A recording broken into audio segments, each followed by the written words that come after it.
Atmosphere. Most games fake it with fog and dramatic music. But these 18, they earned it. Made me forget I was holding a controller. Some terrified me, some moved me. All of them prove that technical specs mean nothing without soul. These are the PS5 games that actually delivered.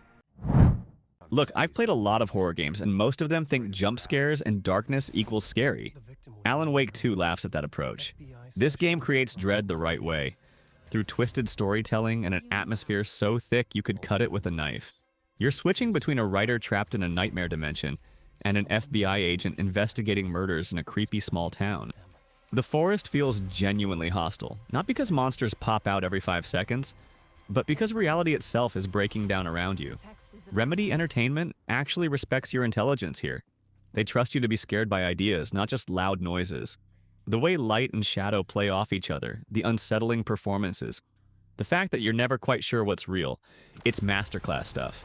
And here's the kicker: no microtransactions, no half-baked launch, just a complete vision executed perfectly. When you're wandering through those dark woods with your flashlight barely cutting through the fog, you'll understand why atmosphere matters more than any graphics benchmark. EA has burned us so many times with sloppy remakes and money-grabbing nonsense that I went into this expecting the worst. Turns out, they actually tried this time. The original Dead Space from 2008 was already dripping with atmosphere. Stuck on a mining ship where everything went horribly wrong, limbs flying everywhere, that iconic plasma cutter. This remake takes all that and cranks it up. The USG Ishimura feels more claustrophobic, more industrial, more genuinely terrifying than before. They didn't just slap new paint on it, they rebuilt the whole thing with respect for what made the original great. The sound design alone deserves an award. Every creak, every distant scream, every stomp of your heavy boots echoes through those metal corridors. And unlike most horror games today, this one trusts in its oppressive setting instead of relying on cheap tricks. No battle passes, no season passes, just pure survival horror done right.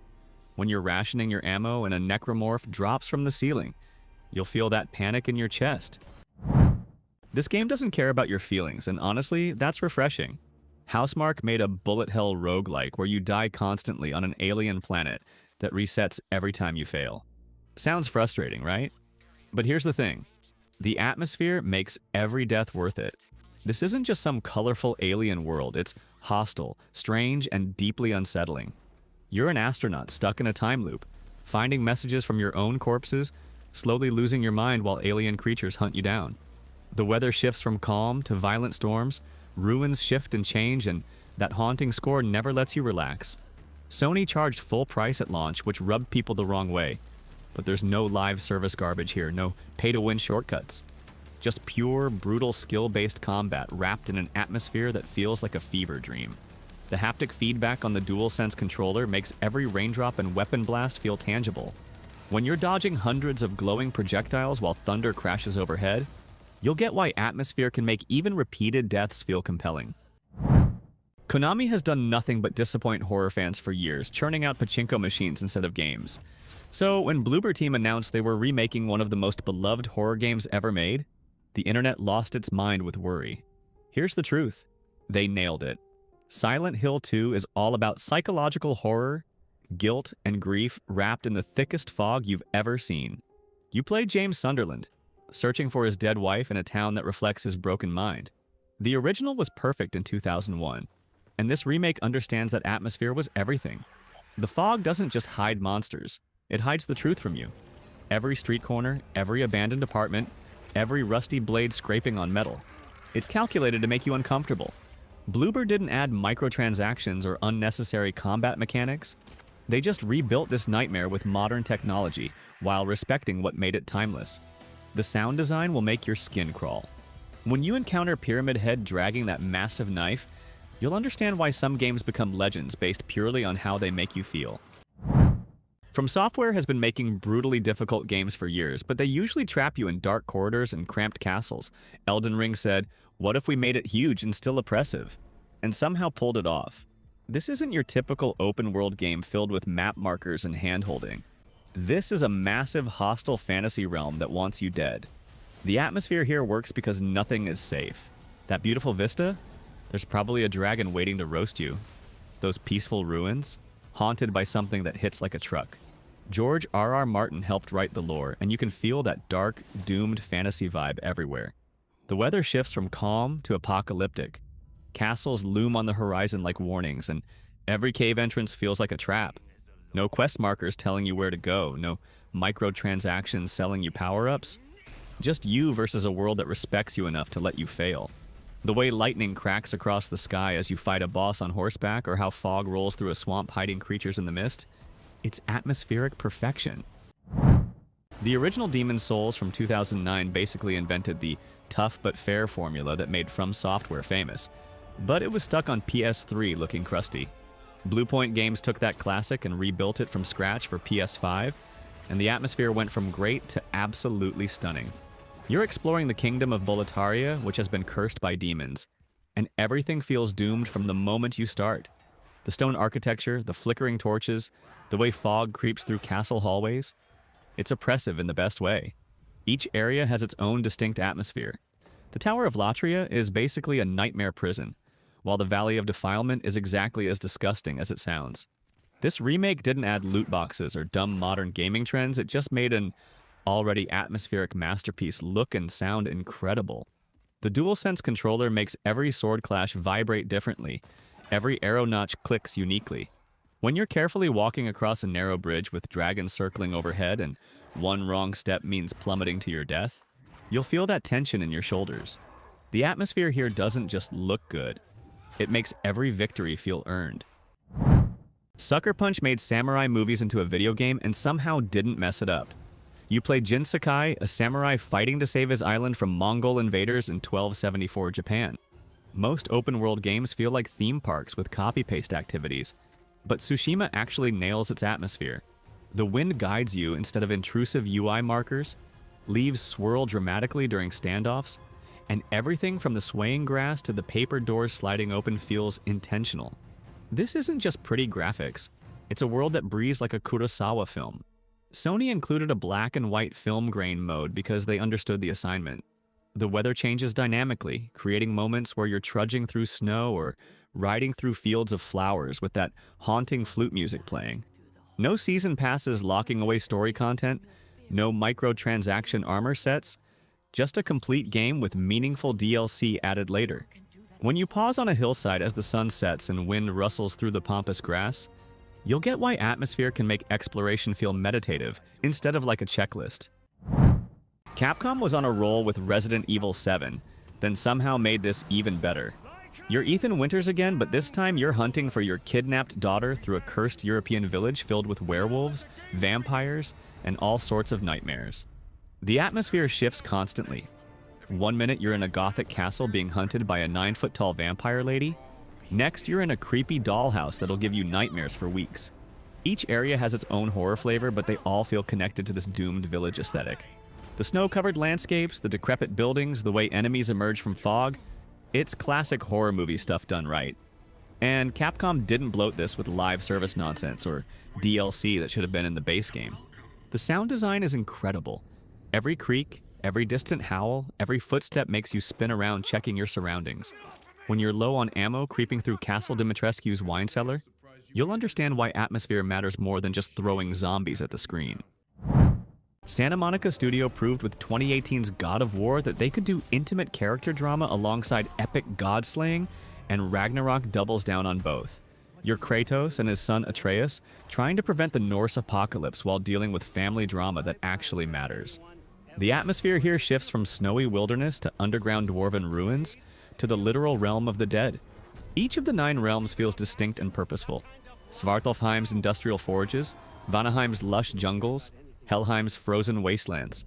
This isn't open-world padding. Every location serves the story and atmosphere. The way snow crunches under Kratos' boots, how Atreus' arrows whistle through the air, that low rumble when something massive is approaching. It's all calculated.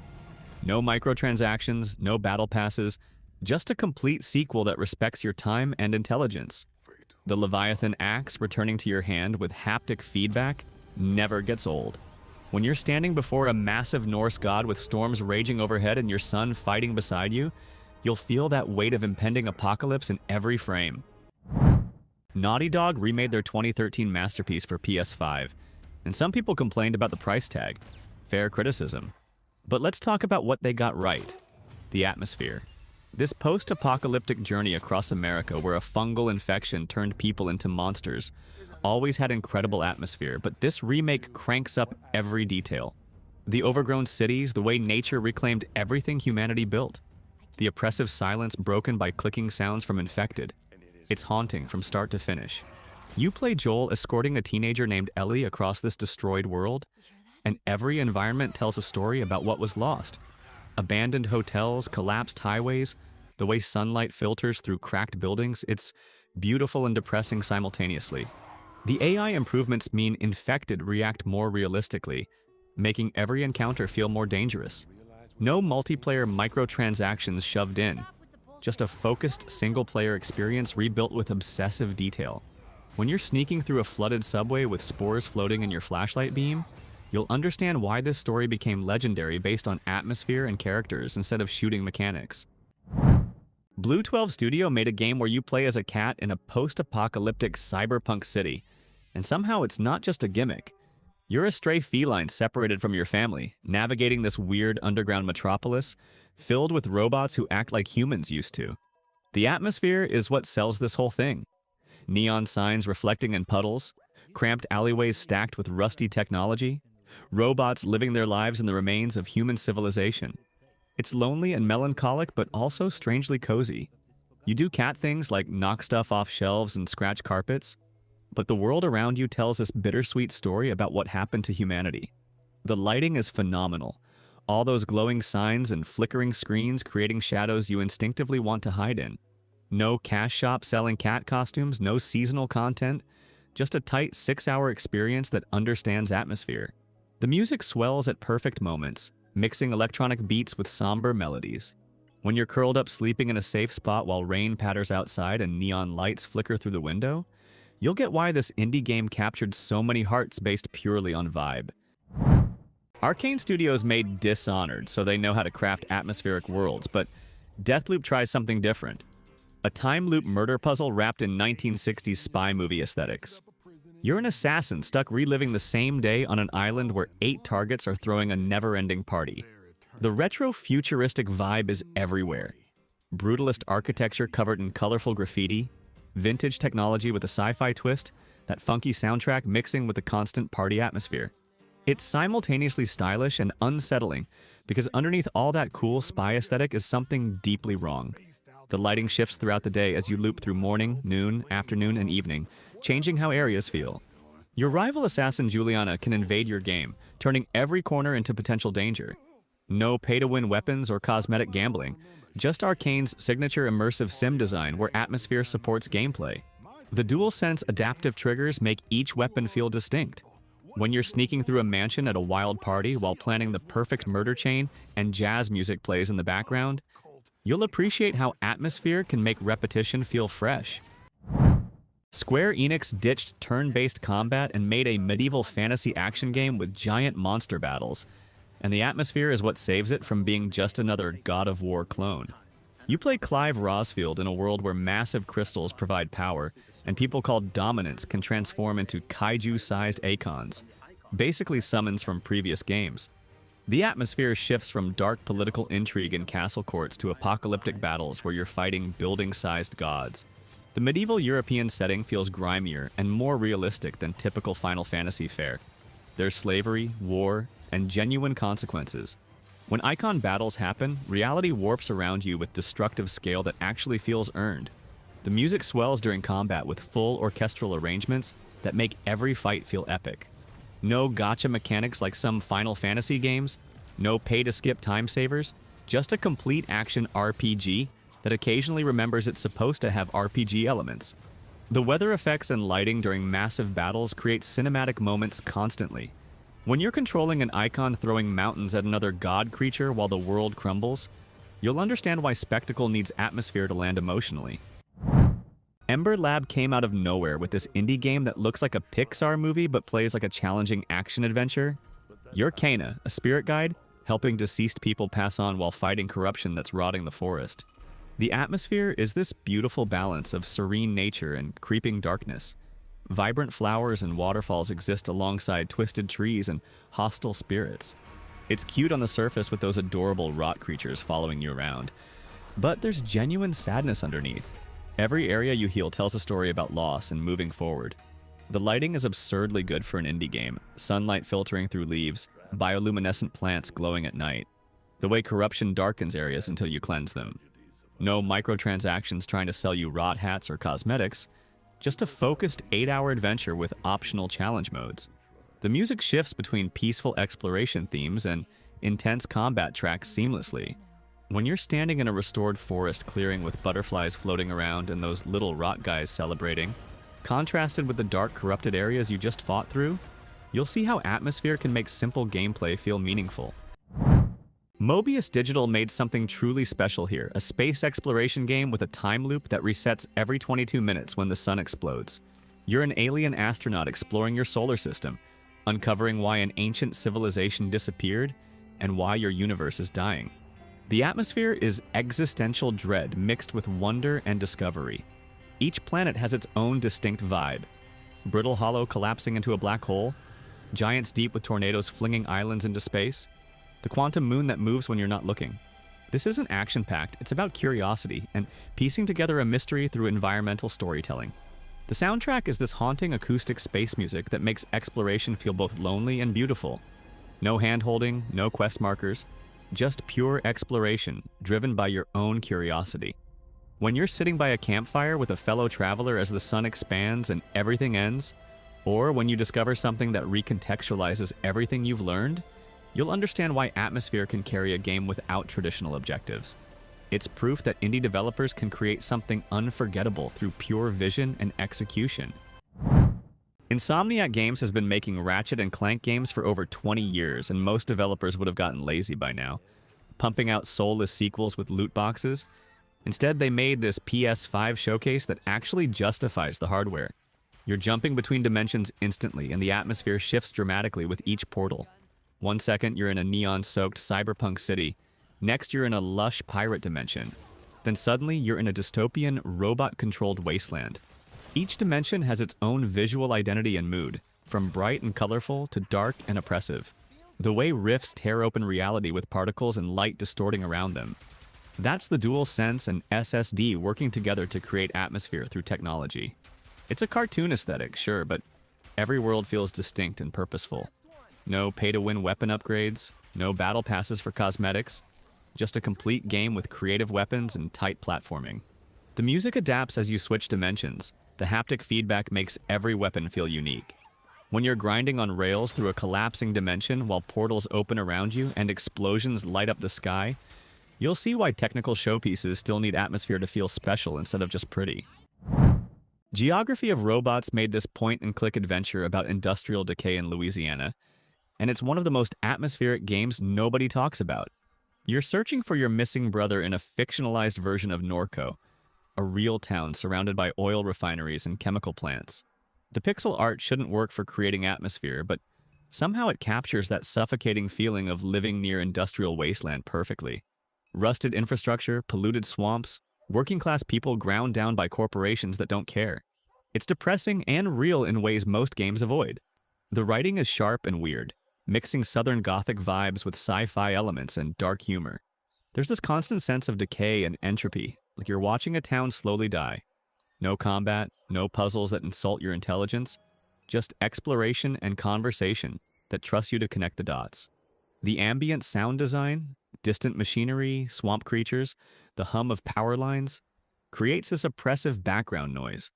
When you're wandering through abandoned refineries with synthesizer music droning, and the story slowly reveals how capitalism destroyed this community, you'll understand why indie games can tackle atmosphere and themes that big studios won't touch. Cardboard Computer spent 7 years making this episodic point-and-click adventure, and it shows in every frame. You play Conway, a truck driver making his last delivery through Kentucky's secret underground highways. And the atmosphere is pure magical realism meets Americana decay. The minimalist art style uses lighting and shadows to create mood. Silhouettes against glowing backgrounds, characters rendered as flat shapes that somehow convey deep emotion. It's about debt, loss, and communities falling apart, told through surreal encounters and poetic dialogue. The underground highway system isn't explained. It just exists as this dreamlike space where reality bends. There's barely any traditional gameplay. You're mostly choosing dialogue and watching scenes unfold like a stage play. No action, no puzzles, no hand-holding tutorials, just pure atmospheric storytelling. The music is sparse folk and ambient tracks that let silence do heavy lifting. When you're navigating conversations that feel like poetry, watching a church congregation sing a hymn about debt, or exploring abandoned mines with only dim light guiding you, you'll see how atmosphere can carry an entire game through mood and writing alone. It's proof that patient, artistic vision beats focus-tested design every time. So there you have it. 18 games that prove atmosphere isn't just marketing speak or a checkbox on a feature list. It's what separates memorable experiences from forgettable ones. Notice something about this list? Not a single one begs you to buy season passes or loot boxes. They just trusted their vision and executed it. The gaming industry loves chasing trends and milking players dry, but these games remind us what happens when developers actually care about craft over quarterly earnings. Whether it's from software making you feel small in hostile worlds, or tiny indie teams creating emotional gut punches with pixel art, atmosphere is what lingers after the credits roll. If you made it this far, drop a comment telling me which game's atmosphere hit you the hardest, or if I missed something obvious. And if you disagree with my takes, good. That means you're actually thinking critically instead of just consuming whatever marketing tells you to buy. Hit that like button if this was useful. Subscribe if you want more honest game talk without the corporate nonsense. And I'll see you in the next one. Now go actually play some of these instead of just watching videos about them.